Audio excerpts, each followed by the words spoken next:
So the first thing is put it in standard form. Standard form is highest to lowest exponent. The coefficients do not matter as far as standard form. It is the exponents you are looking at. So when you put this in standard form, you're saying which is the highest exponents. It would be that one. That is a positive 9m to the 7th. So you would say 9m to the 7th.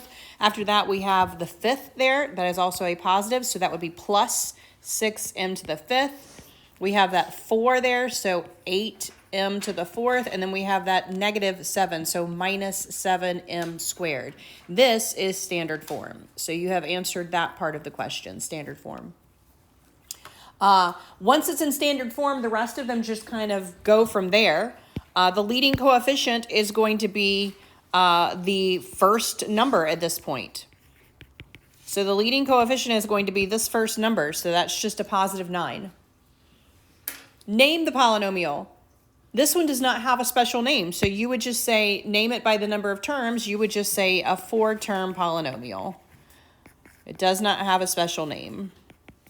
If it was 3 terms, you would say trinomial there, but it doesn't have a special name when it's 4 terms.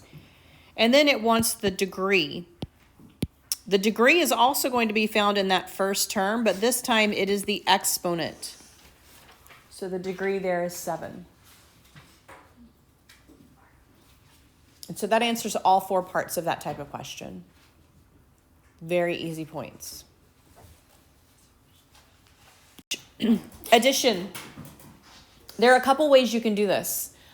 Sometimes people do that by just saying, I'm going to take my highest exponent first because I know that it needs to be in standard form. Sometimes, though, your second group is going to have a higher exponent than your first group, so that may throw you off. I would say you need to have some sort of method to making sure you accounted for every piece of it. Because there may be times when you have a piece that doesn't have a matching person on the other side, and so you want to make sure you account for it in your answer.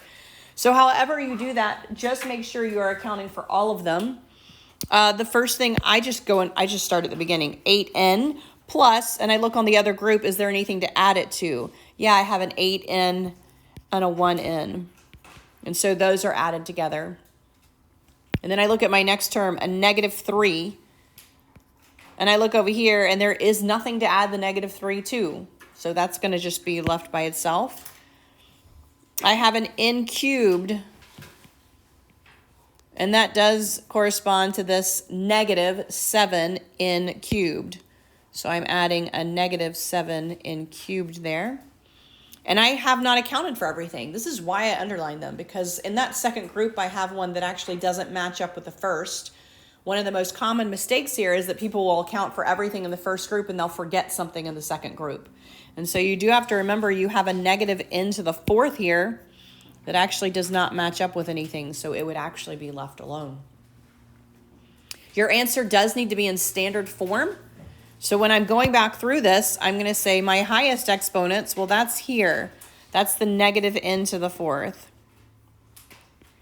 And then my next highest would be these cubes. I have a positive 1 and a negative 7. So that's going to be a negative 6 n cubed.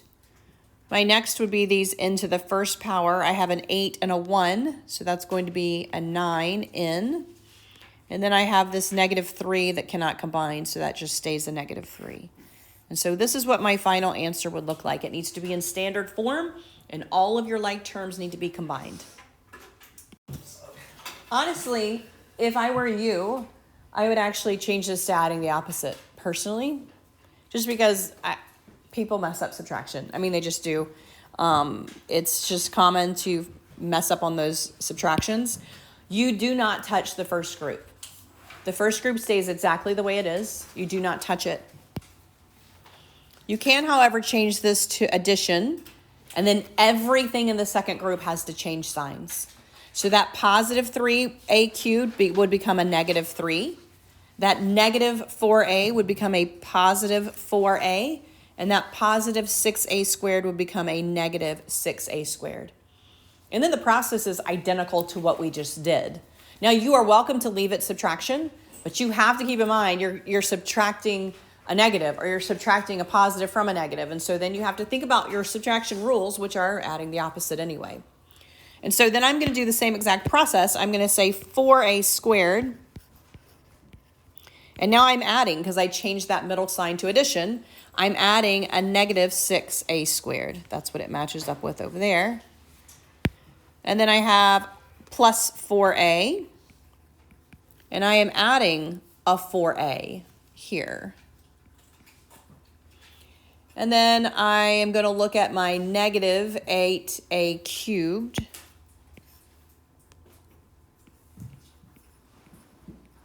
And I am adding a negative 3a cubed. And I double check to make sure I have accounted for everything in the first group, everything in the second group, and then I go on to combining my like terms here. So my highest exponents, that's my 3's, so those are going to go first. A negative 8 plus a negative 3, that is negative 11a cubed. My next highest exponent are my 2's, so I'm going to add those. A positive 4 plus a negative 6. That is negative 2. And then my last is my to the first power. And this is where most people would mess up. They would give me a 0 here, because if they had not changed their subtraction, it would look like in your brain 4a minus 4a. But it was actually minus a negative, so this is plus. 4a plus 4a gave me an 8a.